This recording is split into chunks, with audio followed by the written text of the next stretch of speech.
3个配件，国内用的欧式插头，质量比较好的，重量也是比较重的。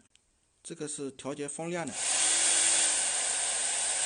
风，背面开关是调节热风的，冷风、热风。背面的这个是冷热风开关，正面的是风力调节开关。这个是配件的卡槽卡口，卡进去一转就可以了，然后怎么旋转都可以了，直接拿出来。